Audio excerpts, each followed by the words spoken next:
우리 은혜 받으실 하나님의 말씀은 요한일서 5장 1절에서 5절의 말씀입니다.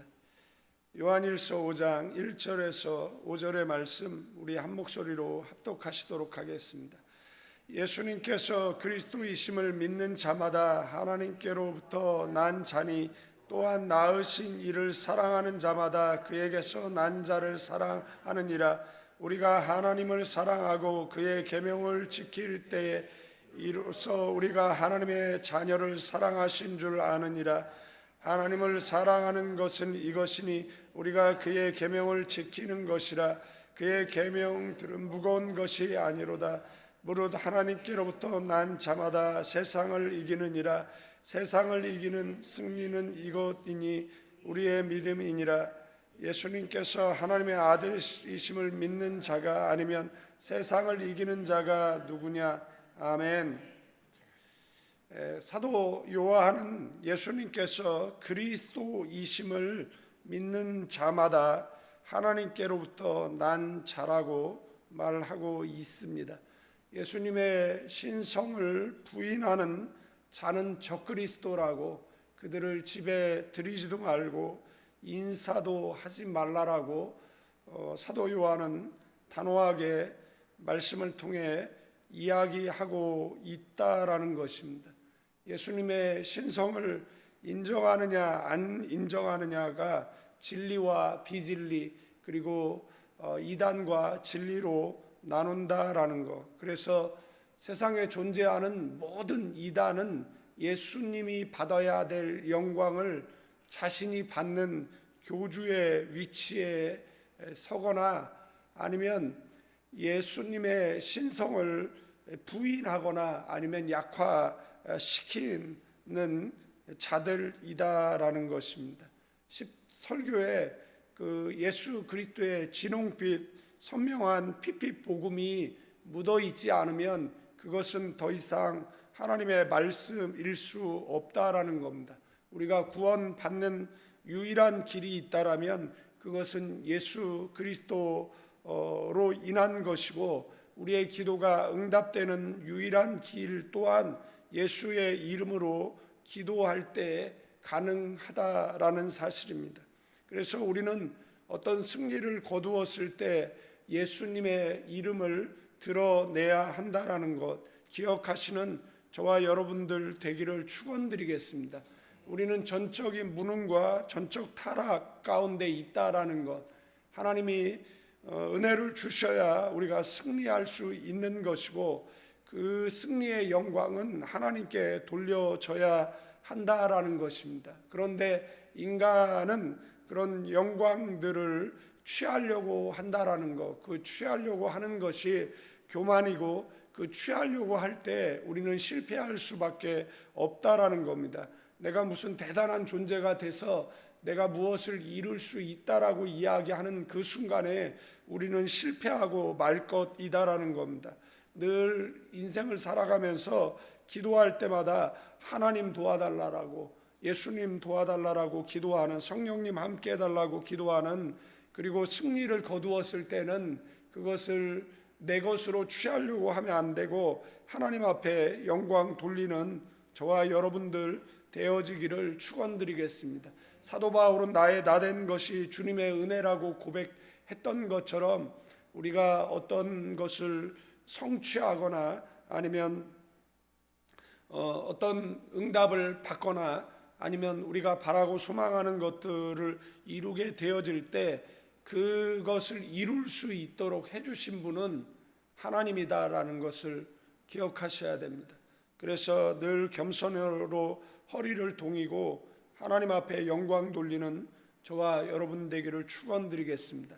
이것을 자기의 노력의 결과물로 취하기 시작하면 어느 순간에 예수님이 받아야 될 영광의 위치에 내가 서 있는 것을 발견하게 되어지고, 그 발견하는 순간에 우리는 이미 늦었다라는 것 또한 깨닫게 되어질 수 있다라는 것 기억하셔야 됩니다.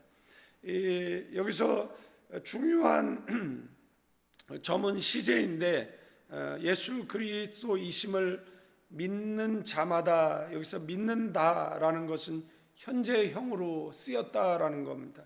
즉 계속적인 신뢰와 고백을 뜻하는 것입니다. 어제 잘 믿었다라는 것으로 끝나서는 안 되고 지금 현재 잘 믿고 있는 저와 여러분 되기를 축원드리겠습니다. 난자는 완료형으로 되어져 있습니다. 즉 이미 태어나 지금도 그 생명이 지속되고 있는 상태를 의미한다라는 것. 요한의 논리는 좀 명확한데 믿음은 구원의 조건이 아니라 하나님께로부터 난 결과다라고 말씀하고 있습니다. 이것은 마치 씨앗이 땅에 떨어져 싹을 틔우면 잎이 자연히 돋아나는 원리와 같이 믿음은 중생의 결과 그리고 새 생명의 징표라는 것. 예수님께서 그리스도이심을 믿는다라는 것은 단순히 그분이 위대한 스승이 아니라 하나님의 아들 곧 구주심을 믿는 것을 의미하는 줄로 믿습니다. 요한복음 20장 31절에 보면 요한이 복음을 쓴 목적을 밝히고 있는데 예수님께서 하나님의 아들 그리스도이심을 믿게 하려 함이다라고 또 믿고 그 이름을 힘입어 생명을 얻게 하려 함이다라고 분명히 밝히고 있습니다. 예수님의 신성을 믿는 믿음이 곧 생명의 증거이다라는 것, 이 믿음이 세상을 이기게 한다라는 것. 4절 말씀에 세상을 이기는 승리는 이것이니 우리의 믿음이니라. 여기 이긴다 또한 현재형으로 사용되어졌습니다. 지속적인 승리의 과정을 뜻한다라는 것. 믿는 자는 이미 승리했을 뿐만 아니라 지금도 계속 이기고 있다라는 선언이다라는 것. 이미 결승전에서 우승이 확정된 팀이 남은 경기를 치르는 선수와 같다라는 것. 비록 경기 중 넘어지고 잠시 밀려도 결과는 바뀌지 않는다라는 겁니다. 그리스도께서 이미 세상을 이기셨기 때문에 그렇다라는 것. 그러므로 지금의 실패 그리고 앞에 낙심하거나 좌절하면 안 된다라는 것. 믿음은 감정의 파도가 아니라 이미 주어진 승리의 자리에서 버티는 고백이라고 할 수 있습니다. 지금 지는 것처럼 보여도 결국 하나님 편이 이긴다라는 선언이다라는 것. 이미 2000년 전에 예수님께서 이겨놓은 싸움은 또한 우리도 이기게 되어져 있다라는 것. 과정 속에 실패도 있고 넘어짐도 있지만 우리는 궁극적으로 승리하는 사람들이다라는 것을 잊지 마시고 승리 바라보고 살아가시는 저와 여러분들 되어지기를 주님의 이름으로 축원드리겠습니다. 또한 1절에서 3절 내용 가운데 믿음으로 태어난 사람은 반드시 사랑으로 살아가게 되어져 있다라는 겁니다. 낳으신 이를 사랑하는 자마다 그에게서 난 자를 사랑하느니라라고. 즉 하나님을 사랑하는 자는 또한 그분의 자녀를 사랑하게 되어져 있습니다. 아버지를 사랑한다라면 자녀도 당연히 사랑하게 되어져 있어요. 이 사랑은 단순한 감정이 아니라 계명의 순종으로 드러나는 사랑이라고 3절 말씀에 하나님을 사랑하는 것은 이것이니 우리가 그의 계명을 지키는 것이다라고. 요한은 말하기를 그의 계명들은 무거운 것이 아니라는 겁니다. 무겁다라는 것은 누르는 그런 짐을 의미하는데 율법적 순종이 물론 짐이 되기는 하지만 사랑으로 순종하는 것은 자유가 되어진다라는 겁니다. 사랑하면 무거운 것도 가벼워지죠.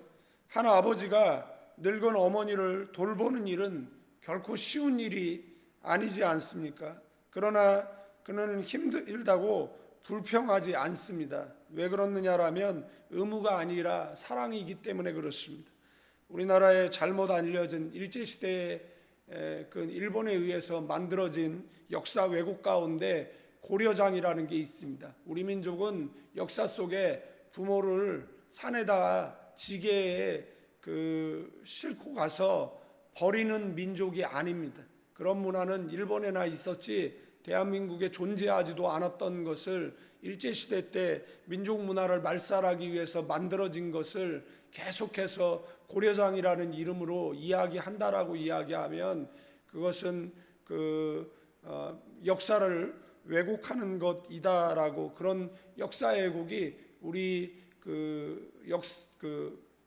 교육 속에 많이 녹아 있다라는 것을 기억하시고 분명히 기억하셔야 됩니다. 우리 민족은 부모를 버리는 그런 문화가 있었던 민족이 아니다라는 것입니다. 우리 민족은 끝까지 부모를 봉양했던 그런 민족이고, 시대가 변하면서 사랑이 식어질지라도 주님께서 우리에게 계속 요구한 것은 그럼에도 불구하고 끝까지 사랑하라 하셨다라는 것. 사랑하면 모든 것들이 가벼워집니다. 그러나 사랑하지 않으면 모든 것들이 무거워진다라는 겁니다. 부모가 자녀를 사랑하는 그 사랑이 무거운 짐이 아니지 않습니까? 우리의 부모의 세대들은 일제치하 35년 6.25 동란 보릿고개를 겪고 그 가난 속에, 그 고난 속에, 그 전쟁통 속에, 그 일제치하 속에서도 이런 가난한 나라를 자녀들에게 물려주지 않겠다라고 18시간 일한 그런 민족이죠. 왜 그랬느냐라고 이야기했을 때 자녀를 사랑했고, 민족을 사랑했고, 교회를 사랑했고, 성도를 사랑했고, 아내와 남편을 사랑했기 때문에 가능했던 것이다라는 것 기억하셔야 됩니다.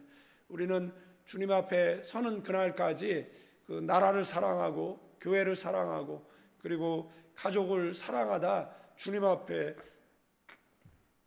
어여치 떳떳이 서는 저와 여러분 되기를 축원드리겠습니다. 하나님을 사랑하는 사람은 계명을 무거운 규칙으로 느끼지 않습니다. 기쁨의 통로로 여긴다라는 사실입니다. 요한은 수직적으로 하나님을 사랑하고 수평적으로 형제를 사랑하는 것을 분리해서 말하지 않았습니다. 하나님을 사랑하면 이웃을 사랑하게 되어져 있습니다. 이웃을 사랑하는 사람은 또한 하나님을 사랑하게 되어져 있습니다. 2절 말씀에 우리가 하나님을 사랑하고 그의 계명들을 지킬 때 이로써 우리가 하나님의 자녀들 사랑하는 줄 아느니라고.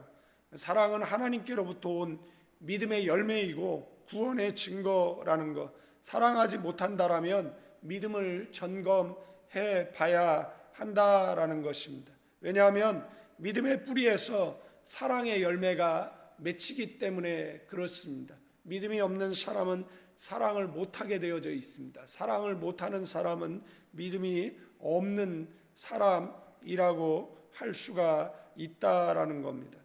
여러분들, 사랑하기 힘든 사람들을 생각해 보세요. 그 사람이 하나님의 피값 주고 사신 형제라고 생각했을 때 우리가 사랑하는 것은 선택이 아니라 그것은 자연스러운 것이다라는 것입니다. 이렇게 이야기하면 어떤 사람들은 잘못한 것까지 관용하는 것이 사랑이다라고 이야기하는 그런 사람들도 있습니다. 아이들이 잘못하는데 만약에 그것을 방관하고 그냥 방임한다라고 생각을 해보십시오.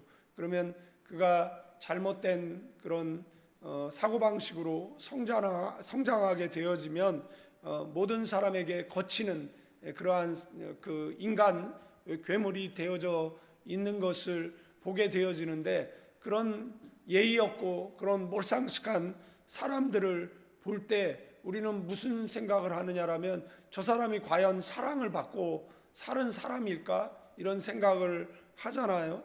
그러니까 그 나무라고 때로는 꾸짖고 하는 것이 사랑하지 않아서가 아니라 그 사람이 온전한 성인이 되기를 원했던 부모들은 꾸지람했고 나무랬고, 그리고 때로는 징계를 통해서 바로 세우려고 했다라는 것을 기억하셔야 됩니다. 시편 119편에 가면 구구절절히 이야기하는 내용이 뭐냐면, 하나님이 우리를 사랑하기 때문에 우리에게 때로는 고난을 주시기도 하지만 그 고난을 통해서 우리가 바른 사람이 되어졌다라는 것, 그것은 하나님의 사랑이었고 이 진리의 말씀이었다라고 시편 기자가 고백하고 있는 내용 또한 발견하게 되어진다라는 사실입니다. 그래서 사랑하는 것은 그냥 감정의 선택이 아니에요. 하나님의 생명이 우리 안에 있고 그것이 작동하게 되어져 있으면 우리는 사랑하게 되어지죠. 그래서 주님 앞에 서는 그날까지 끊임없이 우리의 부모들은 나라를 사랑해서 나라를 위해서 기도했고, 교회를 사랑해서 교회를 위해서 기도했고, 자녀를 사랑해서 자녀를 위해서 포기하지 않고 끝까지 인내하면서 기도했던 것은 그 안에 사랑이 있었다라는 것, 그 뿌리에는 믿음이 있었다라는 것을 우리는 발견하게 되어지는 줄로 믿습니다. 그래서 사랑이 식으면 신앙이 병들게 되어져 있습니다. 교회 사랑이 식으면 교회가 병들게 되어져 있습니다. 민족 사랑이 식으면 민족이 병들게 되어져 있고, 자녀 사랑이 식으면 자녀가 병들게 되어져 있다라는 것을 기억하셔야 됩니다. 그러나 사랑하게 되어지면 건강하게 가정이 세워질 것이고 교회가 세워질 것이고 민족이 바로 서는 그런 놀라운 은혜가 있을 줄로 믿습니다. 4절 5절 말씀에 요한은 하나님께로부터 난 자마다 세상을 이기느니라 라고 선언하고 있습니다. 여기서 세상은 코스모스, 단순한 그 공간이 아니라 하나님을 대적하는 그런 세속적 가치 체계를 가리키는 것입니다. 쾌락 이야기하고 그리고 자기애라든지 물질만을 사랑하는 어떤 세상적 시스템을 이야기하는 겁니다. 요즘 한국 교회나 모든 세계 교회 속에 많이 그 변질된 그 신학이 들어와 있는데, 그 변질된 신학이 뭐냐라고 이야기했을 때 번영 신학이라는 겁니다. 번영 신학은 뭐냐라면 잘 살면 축복받은 거고 청빈하게 살면 저주받은 것이다라는 그런 사고 방식입니다. 그리고 또 기도의 주 내용이 하나님 내게 그 복을 달라라고 이야기하는, 교회가 마치 기복소가 되어졌어요. 그리고 교회 안에 사람들이 자랑은 믿음도 아니고 기도도 아니고 응답도 아닌 그냥 돈 자랑하는 겁니다. 내가 얼마나 좋은 집에 살고 내가 어떤 차를 타고 다니고 내가 세상적 주의가 어떻고 우리 아이들은 그런 것들을 자랑하는 겁니다. 그거는 대치동에나 가서 아니면은 그런 곳에 가서 세상에 가서 자랑해야지, 교회 안에서는 믿음으로 살고 있는가, 기도하고 살고 있는가, 주님을 드러내고 있는가, 예수님의 은혜라고 말하고 있는가, 그것이 저와 여러분의 그런 그 믿음 되어져야 될 줄로 믿습니다. 그래서 교회 안에서는 세상적인 것이 아니라 하나님의 이름을 드러내는 저와 여러분 되기를 축원드리겠습니다. 세상을 이기는 힘이 뭐냐라고 이야기했을 때 요한은 믿음이다라는 겁니다. 세상을 이기는 승리는 이것이니 우리의 믿음이니라고. 이 믿음은 예수님께서 하나님의 아들이심을 믿는 신앙이다라는 겁니다. 그분의 승리가 우리의 승리로 전가되는 믿음을 이야기하는 것입니다. 그래서 요한은 반복적인 이야기를 하는 거예요. 예수님의 신성을 부인한다라고 생각을 해보십시오. 예수님이 받아야 될 영광을 가리킨다라고 생각을 해보십시오. 그러면 그 사람이 믿음이 있는 사람이냐라고 이야기했을 때 그 사람은 믿음이 없는 사람이다라는 겁니다. 내가 무슨 성취를 이루었을 때 하나님의 은혜다라고 이야기하는 사람과 나의 노력의 결과물이다라고 이야기하는 사람, 내가라고 이야기하는 사람, 내가 이런 일을 했고 내가 이런 걸 했고 내가 얼마나 헌금했고 내가 뭘 했고 내가라고 이야기하는 사람이 과연 믿음이 있는 사람이냐라는 겁니다. 내가 뭘 할 수 있다라고 얘기하는 거, 여러분들 우리는 뭘 할 수가 없어요. 그래서 뭐 하는 거죠? 끊임없이 기도하는 겁니다. 계속해서 기도하는 거예요. 하나님 도와주세요, 하나님 도와주세요 라고 기도하는 거예요. 내가 뭘 할 수 있다, 내가 뭘 이룰 수 있다 라고 하는 것은, 그것은 나를 드러내는 것이기 때문에 세속적인 것이다라는 겁니다. 나는 할 수 없습니다. 그러나 하나님은 하실 수 있습니다. 인생 살아오면서 늘 느끼는 거는 뭐냐라고 이야기할 때, 여러분들 인생이 우리의 뜻대로 다 됐다라고 생각을 해보십시오. 그러나 우리의 인생은 우리의 뜻대로 되지 않습니다. 하루도 바로 살려고 노력해서 바로 사는 게 아닙니다. 늘 주님의 은혜를 간구하셔야 됩니다. 지분이 높아지면 높아질수록 주님 도와주세요, 주님 도와주세요. 넉넉히 있으면 안 돼요. 그냥 주님 도와주세요 라고 기도하는 저와 여러분들 되기를 축원드리겠습니다. 여기 세상을 이기는 승리는 이것이니, 이 승리, 니케, 단번의 전투가 아니에요. 지속적 싸움에서 결정적 우위를 차지하는 것을 이야기하는 겁니다. 여러분들 뭐 믿음 좋으면 연단이 없어요? 아니요. 주님 앞에 서는 그날까지 끊임없이 사탄의 도전이 있어요. 그러나 그 수많은 싸움 가운데서 우위를 선점하는 겁니다. 그게 니케라는 단어라는 겁니다. 그러니까 오늘 싸워서 승리했습니까? 또 내일의 싸움을 준비하는 겁니다. 내일 싸워 승리했습니까? 그 다음 날 싸움에도 우위를 선점하는 거, 그게 바로 니케라는 겁니다. 그 우위를 선점할 수 있는 게 뭐죠? 하나님의 은혜입니다. 하나님 은혜입니다.